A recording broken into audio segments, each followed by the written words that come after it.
მუშაობს. 14 მოკლული და 40-მდე დაჭრილი შტატების პოლიციამ 25 წლის ჯეიმს ჰოლმსი ცხელკვალზე ტერორისტული აქტის განხორციელებიდან რამდენიმე საათში დააკავა. ახალგაზრდა ინდოელმა ბეტმენის ჩვენებისას კინოთეატრის დარბაზში მაყურებლებს ცეცხლი გაუხსნა. რაკავშირია კოლორადოს კინოთეატრში მომხდარსა და ანდრეს ბრეივიკის მიერ მოწყობილ სასაკლაო შორის საეჭვო დამთხოვა ნორვეგიის ტრაგედიის წლისთავზე და ალ-ქაიდას კვალი, რომელზეც გამოძიება ჯერ ხმამაღლა არ საუბრობს. ნორვეგიაში მომხდარი ტერაქტიდან ზუსტად 1 წლის შემდეგ 25 წლის ახალგაზრდა ტერორისტი თავს შეერთებულ შტატებს ესხმის.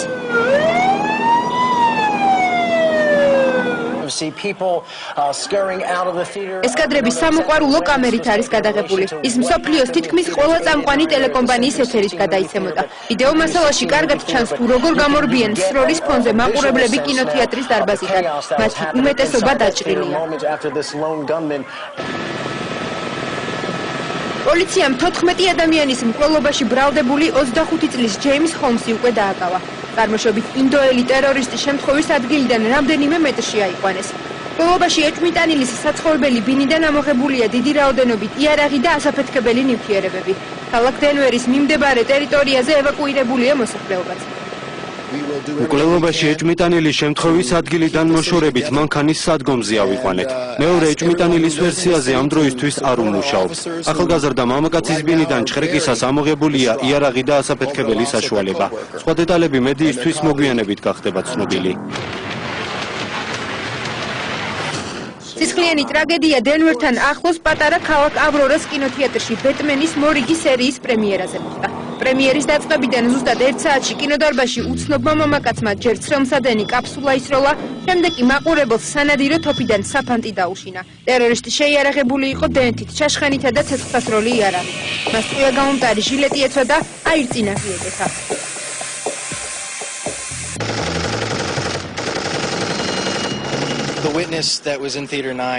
ახალგაზრდა ქალმა, რომელიც კინოდან გამორბოდა მომხდარის შესახებ მიამბო.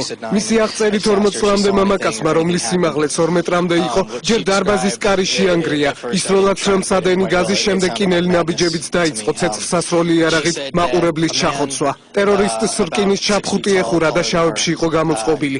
ეს ნამდვილი სიგიჟე იყო. მე გავიგონე აფეთქების ხმა, თავიდან ვიფიქრე, რომ ეს უბრალოდ ხუმრობა იყო, ან რაიმე ფეიერვერკი. შემდეგ დავინახე, რომ ხალხმა თეატრიდან გაქცევა დაიწყო. შევნიშნე კვამლი. თავიდან პანიკა ნამდვილად არ იყო, ყველა გასასვლელს მიაწყდა. შემდეგ მოვიდა პოლიციაც, ეს ყველაფერი ფილმის სიუჟეტს გავდა. თუმცა სინამდვილეში სამწუხაროდ ფილმი არ იყო.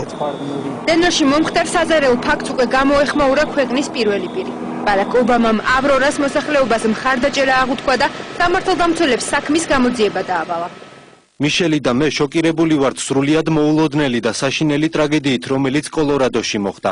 ფედერალური და ადგილობრივი ძალოვანი უწყებები ჯერ კიდევ გვაწვდიან ინფორმაციას და ჩემი ადმინისტრაცია ყველაფერს აკეთებს, რაც შესაძლებელია, რათა დაზარალებულ ადამიანებს ამ ურთულეს პერიოდში მხარდაჭერა აღმოუჩინოთ. ჩვენ ვიღებთ ვალდებულებას, რომ დავსაჯოთ დამნაშავე, ვინც არ უნდა იყოს ის. ვუზრუნველყოთ მოსახლეობის უსაფრთხოება და ვიზრუნოთ დაშავებულებზე. ჩვენ უნდა გავერთიანდეთ ერთ დიდ ამერიკულ ოჯახად. უნდა ვილოცოთ დაღუპულების. უნდა დავუდგეთ გვერდით მათ ოჯახებს, მეგობრებსა და ახლობლებს ამ ურთულეს დროს.